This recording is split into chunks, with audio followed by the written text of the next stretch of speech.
What's up, guys? Welcome back to the channel. And today we're going to be talking about Ray, released in 2004. Ray is a movie that I consider one of the greatest films ever made. It's kind of an underrated gem, in my opinion. I don't hear anybody talk about it, you know, as much as I want them to, because it's such an amazing film, and it deserves more attention and more, viewers, because I feel like it has flown under the radar since its release. Um, but that's why I'm here today, to reintroduce everyone to it. So let's get into it. In this film, you have Jamie Foxx, who is playing Ray Charles.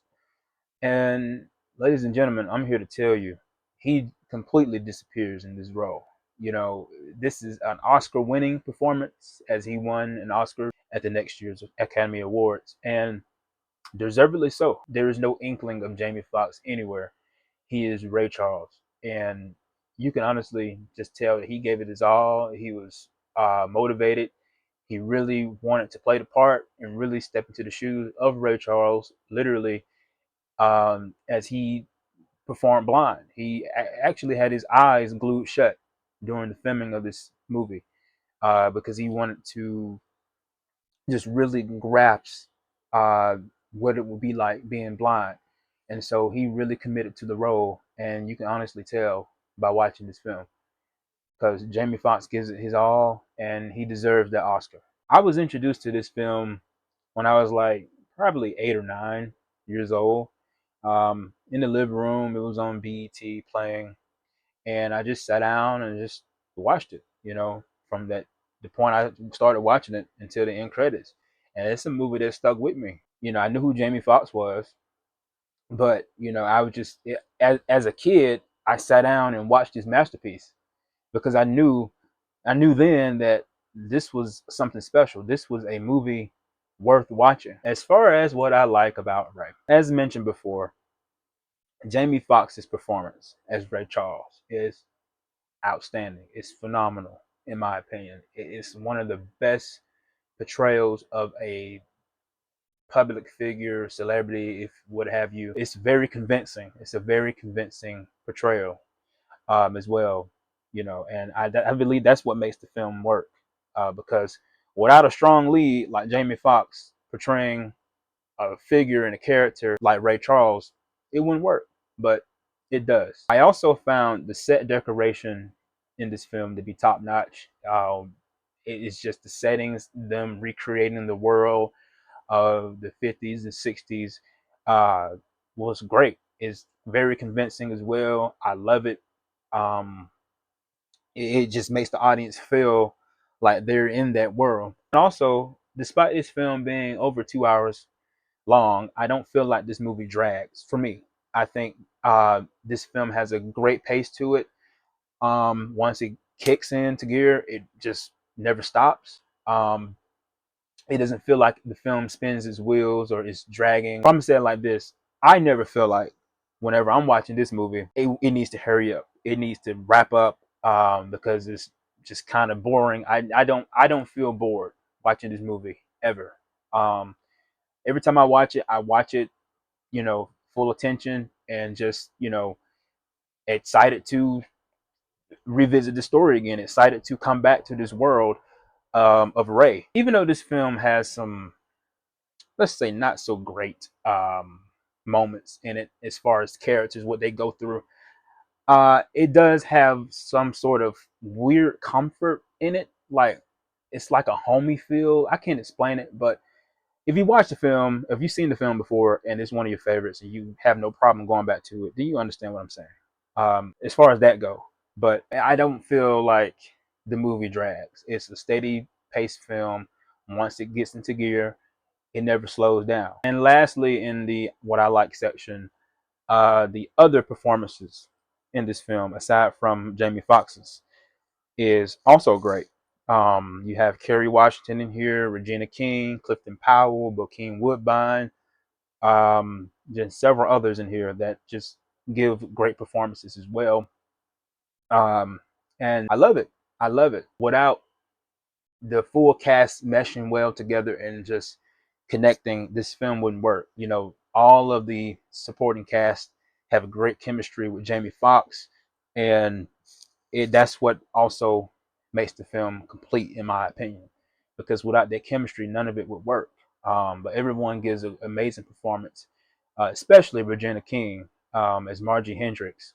I think she steals the show. Like I said, Jamie Foxx, he steals the show, but close second for me, Regina King's performance.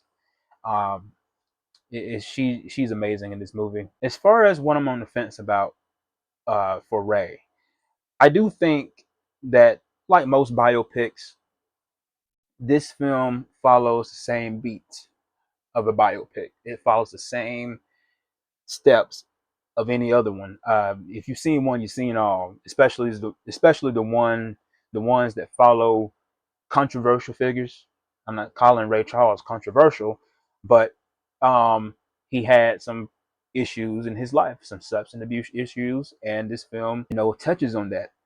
And so, like any other biopic, the star rises to fame, and once they get famous, they do something, or the world finds out something about them, or they end up doing drugs or whatever, and their career slowly just falls down. It's a fall from grace.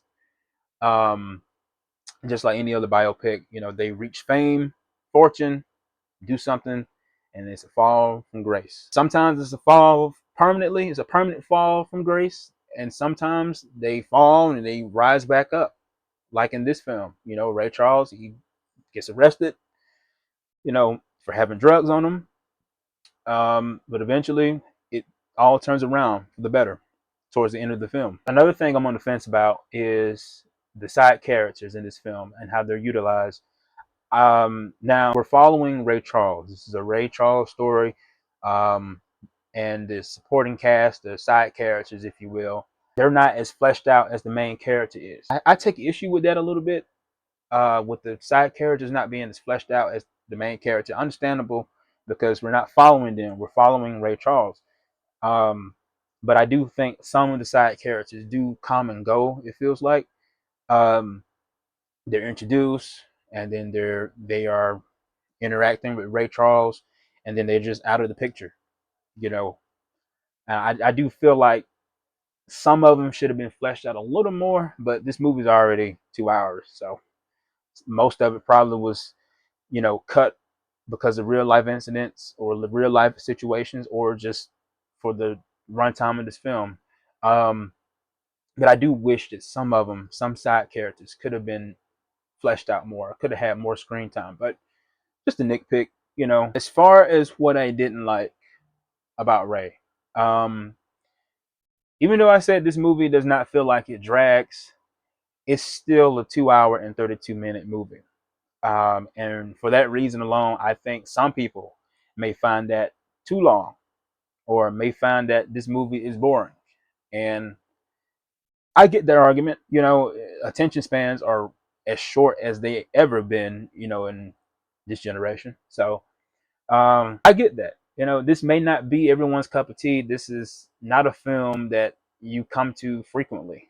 Um, this may be like a film you come to or come back to every 2 or 3 years, maybe even 5 years, maybe even 10 years. I don't know. Um, but the rewatch value for this movie may not be as high as others. Some people may call this film a bore. Some people may call this film too long, um, a waste of time, maybe. And I get all those arguments. I get all those critiques. But yeah, I think as far as what people may not like about this movie, that may be the one thing that they may criticize, is the runtime length of this movie. But guys, I do think this film is a must watch if you haven't seen it already.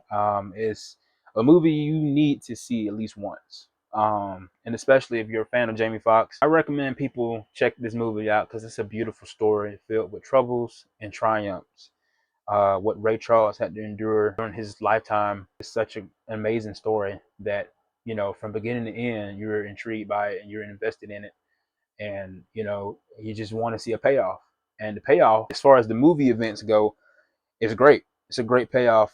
um and I believe that audiences will be satisfied with this ending. But yeah, give this movie a shot.